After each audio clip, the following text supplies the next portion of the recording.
Black and White Panther. Tem uma música, Ebony and Ivory, lembra? Não. Da minha época. Paul McCartney. Ai, Sol, desculpa. Então eu sou ignorante, culturalmente falando. Desculpa.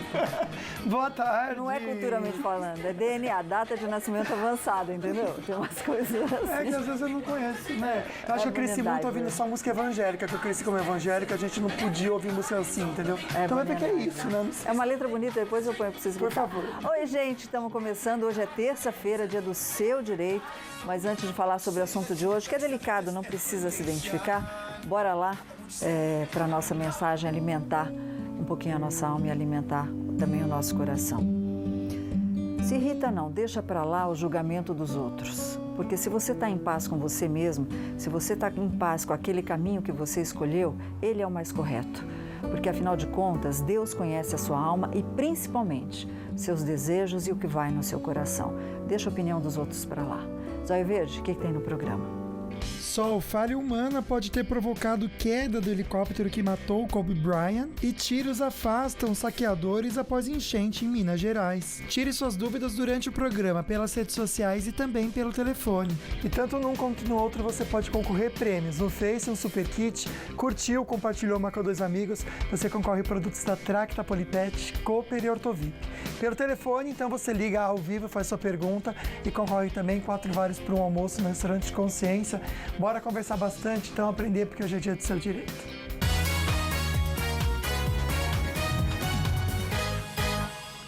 O nome é esquisito, alienação parental. Já ouviu falar? Já ouviu falar nisso? Às vezes a gente não sabe pelo nome, mas já presenciou essa cena. Sabe quando você tem uma amiga que é divorciada, aí ela pro filho fica, seu pai é um traste, seu pai, né? Exatamente. Esses comentáriozinhos assim.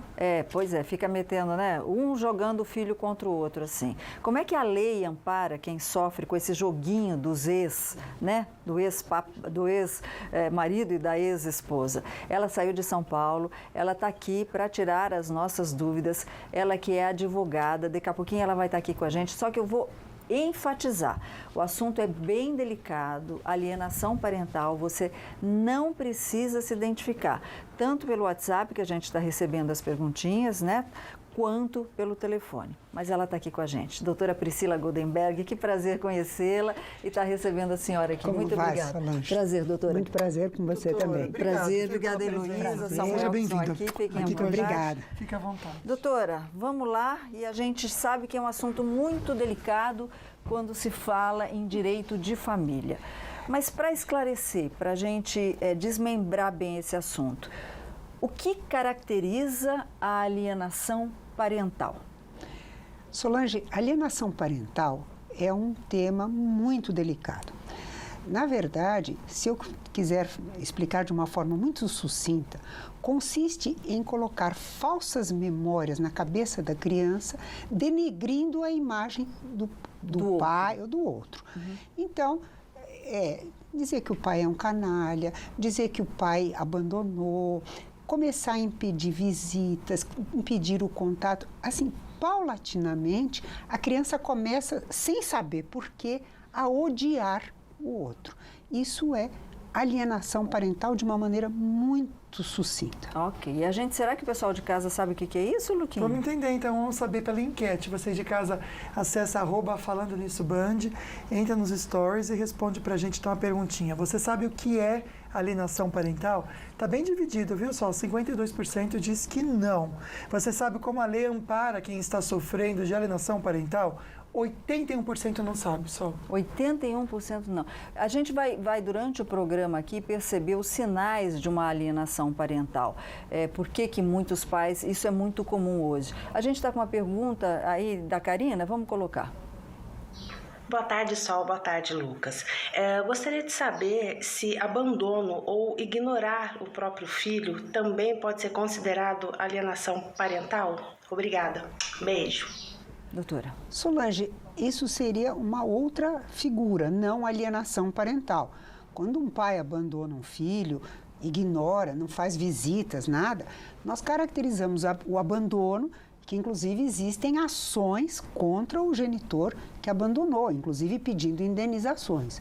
A alienação parental é outra figura. É quando a criança passa a odiar o pai, por exemplo, porque a mãe incutiu falsas memórias no pai. Ou os avós também são responsáveis?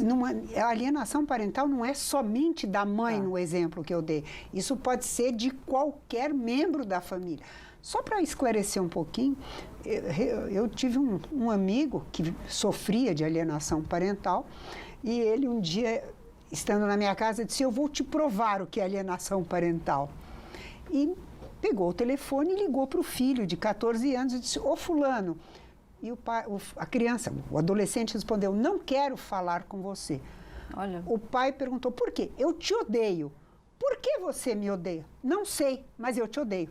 E bateu o telefone. Entendi. Isto é o que caracteriza muito a alienação parental, porque a criança nem sabe por que ela odeia, mas ela odeia. Agora, quais serão, daqui a pouquinho a gente vai conferir, né, Luquinha, quais serão as formas mais comuns de alienação parental? O que o alienador faz mais com a criança? Eu tô curioso também para saber o seguinte: se a mãe fala mal do pai para o filho, mas o pai dá motivos, será que também é caracterizado ou não?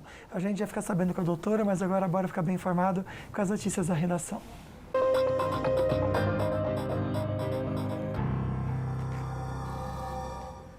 Uma jovem de 22 anos está internada em Minas Gerais com suspeita de contaminação pelo coronavírus. Ela retornou recentemente da China e apresentou sintomas respiratórios e também febre. Está sendo monitorada pela Secretaria Estadual de Saúde. E a Anvisa aumentou a fiscalização no país. Nós vamos aos detalhes com o nosso repórter Israel Goldenstein, que está na redação do Falando Nisso. Muito boa tarde, Israel. Tudo bem, Sol? Boa tarde para você, boa tarde para o Lucas e também para quem acompanha o Falando Nisso. Sol, a fiscalização foi intensificada em portos e aeroportos de todo o país na tentativa de evitar que a doença chegue até o Brasil. Quem tem mais detalhes direto de Brasília é o repórter Alex Guzmão. As ações estão concentradas nos portos e aeroportos. No caso dos navios com origem em áreas de risco, o comandante será obrigado a pedir autorização para atracar. E isso com 72 horas de antecedência. Se um tripulante ou passageiro apresentar sintomas da doença, a embarcação vai ficar em quarentena. Uma equipe médica irá ao navio e o paciente suspeito poderá ser encaminhado para um hospital local. No caso dos aeroportos, os pilotos terão de fazer também obrigatoriamente um alerta sobre a presença de algum passageiro suspeito. A Anvisa será acionada para adotar medidas como isolamento, tratamento dessa pessoa e observação dos demais passageiros. A Anvisa está em alerta para a adoção de outras restrições. E mudaram, né, Israel? Até risco agora passou a ser alto pela contaminação do coronavírus. Bom, mudando um pouquinho de assunto, uma conversa do governador do Rio de Janeiro, Wilson Witzel, sobre as chuvas no estado, rendeu críticas e boas críticas pesadas, né, Israel, do vice-presidente da República, o Mourão. O motivo não foi o conteúdo, mas a forma. Como é que aconteceu tudo isso? A forma que aconteceu, Israel? Só o Wilson Witzel gravou o telefonema ao general, que é então o presidente em exercício, Hamilton Mourão, sem avisá-lo. A chamada foi em viva voz nas redes sociais. Vamos conferir todos os detalhes também direto da capital federal, em Brasília. Quem tem mais detalhes é o repórter Caian Messina.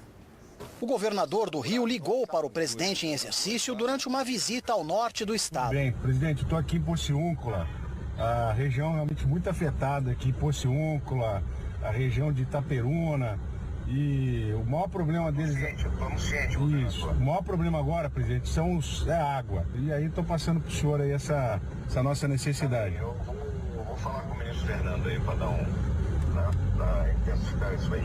Tá bom. O ministro Canuto está lá em Minas Gerais, aí no Espírito Santo. Sim. Né? Aí qualquer coisa a gente apoia mais alguma coisa aí no Rio de Janeiro. Tá? Fica tranquilo. Mourão disse que não foi avisado que a ligação estava no Viva Voz, nem que a conversa seria gravada e divulgada nas redes sociais de Wilson Witzel. Ele diz que foi fuzileiro naval. Eu acredito que ele esqueceu a ética e a moral que caracterizam as Forças Armadas quando saiu do corpo de fuzileiros navais. Nada mais que eu tenha a dizer a respeito disso. Em nota, o governador afirmou que o vídeo foi usado para tranquilizar os moradores das regiões atingidas por fortes chuvas e enchentes. A relação do presidente Jair Bolsonaro com Wilson Witzel é definida por ministros como apenas institucional. O governador tinha mais diálogo justamente com Hamilton Mourão. Mas agora, aqui no Planalto, a impressão é de que ele passou dos limites. Da Índia, Bolsonaro também criticou a postura de Witzel. Eu acho que não é usual alguém fazer isso. Eu não gostaria que fizesse comigo, não interessa qual seja o assunto. O que se trata por telefone tem que ser reservado. E o microcrédito, que atende milhões de pessoas de baixa renda na Índia, também pode ser oferecido no Brasil. Poderá ser oferecido. O presidente da Caixa Econômica Federal, Pedro Guimarães, negocia parceria com bancos indianos que poderá beneficiar aí 30 milhões de brasileiros. Luquinha. Momento de conferir, então, as estradas aqui da região. Em Israel, teve derramamento de carga no quilômetro 71 da Tamoios, em direção ao litoral norte.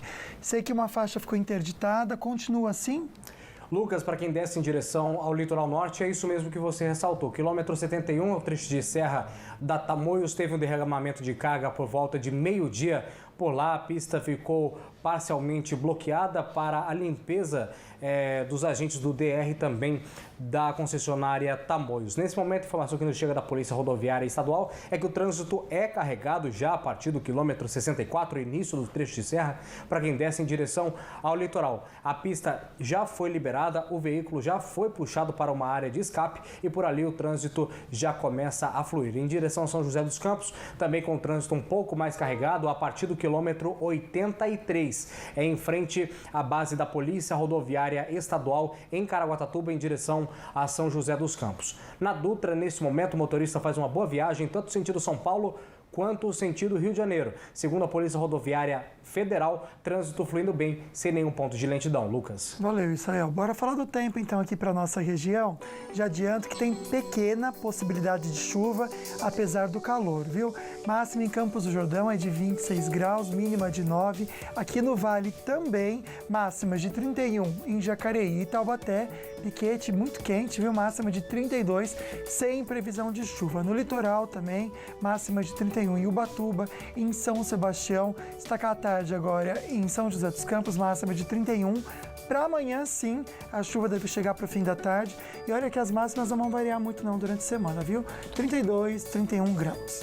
E no próximo bloco a gente comenta com vocês sobre tiros que afastaram os saqueadores após enchente no Espírito Santo. E hoje aqui no programa também tem dicas de energia com a EDP. Olá, pessoal! No próximo bloco, você conhece um pouco sobre a iniciativa da EDP que leva cinema e sustentabilidade aqui para as cidades da região.